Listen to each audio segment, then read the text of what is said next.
Hello, you're welcome. You're welcome onto my channel today, and it gives me great joy you are doing this video. I'm Dr. Olayinka Conley.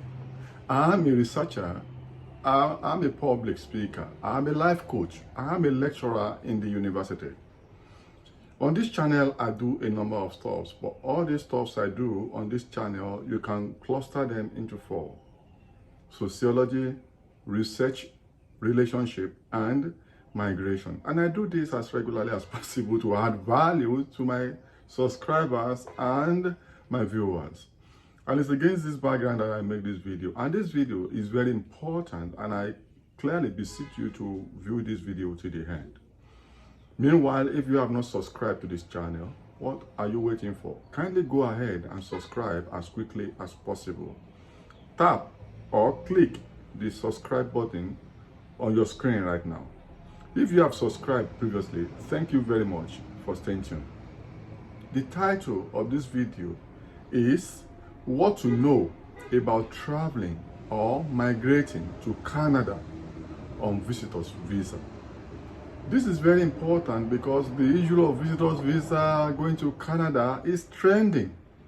The internet is awash with stories, information on migrating to Canada on visitor's visa. You know, people say all manners of things and it's trending. And I believe most of these videos or information on social media, on YouTube particularly, on migrating to Canada on visitor's visa, most of the pieces of information you find on these, you know, are very inaccurate. A lot of them are incomplete. You know, bloggers, YouTubers just rush to their YouTube channels to make videos about this visitors visa and Canada, and people many of them just want subscribers, many of them want views, you know, just and continue to give random information. And you, my viewers and my subscribers, I don't want you to fall into any eternal regret. I've made many videos on migration on this channel. You know, I just did one on visa does not guarantee entry, how to avoid deportation at the port of entry abroad. So you can view. I've done videos on likely questions will be asked, why people are denied visa. That's another video. And I did a video on what you must know about migrating or relocating abroad. So in that video, I warned about on visitors visa. So, and this one now, because of this random information about visitors visa to going to Canada, you know, that I think I want to make some clarifications for you, my viewers and subscribers. And this, what I will say in this video, all I will say are very honest and true and based on experience and research. And I want you to be very careful and watch carefully. You know, many of these pieces of information are many are correct, many not correct, many inaccurate, many intentionally, you know, deceptive, so that you may watch their video. One thing you have to know is that it's very fast now to get visitors visa to Canada. No doubt about that. It's very fast. You may apply for different types of visa, study, a lot of other visas. May take a very long time. But if you apply for visitors visa, you may even get it as quickly as possible. As quickly, in 2 weeks, you may have a request for passport to grant you. Because they simply feel you are going to Canada as a tourist, as a visitor, to spend money and enjoy Canada. So the background check they will do will not be as much as somebody who is applying for permanent residence or who is applying for study, who will be there for as long as possible. So they want to be sure. But as a visitor, it's very quick because they believe you are going for visit. That is why it's faster. That's why it's faster. The background checks they're going to conduct on you will not be very thorough or detailed or time consuming compared to somebody going for study or permanent resident. That is why it's fast. So no doubt it's fast. That does not mean they want you to go there as a visitor and switch to a work permit. That's not the interest. That's not the intention. The fundamental intention of visitor's visa is to visit, not to work. You know, that's why it's fast. So if you now think you want to go to Canada to work and you want to go through the route of visit, then you are standing logic on his head. it's possible that when you get there as a visitor, you can switch. It's possible. I'm not saying it's not possible, but it's not as easy.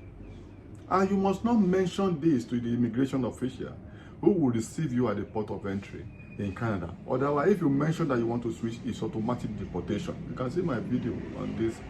Visa does not guarantee entry. So, why would they deport you if you say you want to switch at the port of entry most of the time? Why would they mostly deport you? Sometimes they may not, but why would they mostly deport you? Because they believe you are already violating the terms of your visa as a visitor. The terms of a visitor visa is to simply visit. So, be careful, be guided. So, well, it's possible to switch, but there are conditions, and I will mention these conditions. But now, you need to explore many other options. There are other options that can assist you to get to Canada. I have another video on Canada, what you must know about going to Canada, another video on the new family visa rules on family relocation in Canada. They are all on this channel. There are different routes you can use: study, PR, express entry, provincial, all these they are there. You can consider those ones very well if you want to go and stay and work in Canada. But if you are going for a visit, know that it's not easy. You must have, number one, you must have strategic plan. You must have your plan, and that's why information I'm giving you on this channel now is very important. So you can plan very well, because some of those videos on visitors visa to Canada are just sensational. They don't build your capacity and know what is at stake. They simply say, come to Canada on visitors visa and you'll be fine. But it's not that easy. Sometimes it leads to eternal regret. So but you must have a plan you're going to use. And it's very important that you have existing network in Canada. You must have support system, people who must have gone ahead of you to receive you when you get there and show you the way. And also, you can leverage on their existing networks and experiences and support system to settle you in. It's difficult to settle in Canada. Canada is a very expensive country, very structured country, and you must be aware. So you must have existing network. Networks can include your spouse. This is very important. What is the status of somebody you are going to meet in Canada? If it's your spouse, your husband, your wife, who is already working, who has permanent residence, or who is a student, definitely it will be easy for you to come in as a visitor. Easier, not very easy. Easier for you to come into Canada as a visitor and then switch to maybe a work permit, because you are leveraging that person that is already there. You are using the person as a background. You cannot build something on nothing. You are using that person as a base upon which you are switching. Okay, I come to visit my wife, my husband, my sibling, and I want to switch. Well, that's a good. But if you don't know anybody in Canada, no existing network, no qualified wife or husband, and you just go as a visitor, you want to switch, you may be in for a lot of surprises. Because then there's nobody. You are just simply there. Then you may have to lodge in a hotel. And your visa will not be more than 6 months. So within 6 months, your visa expires. What are you going to do? And are you going to be staying in hotels for that long? Stay in hotel for how long before you switch? No work, no accommodation. You are spending money. How much do you want to go to Canada to be staying in hotels? But if you have a network, you can settle in, even feed you. You may not be paying rent. And if you want to get a house accommodation of your own as a visitor in Canada, it will be difficult because everything will depend on your passport and your visa. Once landlords say visitor there, they know you don't have any background in that country. You don't have any credit background, no credit history. They will not give you accommodation. I have people, or if they give you at exorbitant price, you cannot afford. So then if you get out your savings, do you want to go through all this stress? I'm not saying don't go. I'm only giving you things you need to be aware of so that you can plan very well. So if you have a person working there or studying there who can settle you in, fine. You can change, you can switch from visitor's visa to permanent residence, to work visa, work permit, fine, but it's not easy. Know that as a visitor, the condition of your visa is not to come and work in the first instance. The employers will prefer to employ people that are already there, who have acclimatized, who are settled, than to employ you that you are just coming. Then what kind of skills are you bringing in that will make them employ you ahead of those already there? Even when employers will have to go through some stringent conditions to employ a visitor. You know, you remember the labor market impact assessment.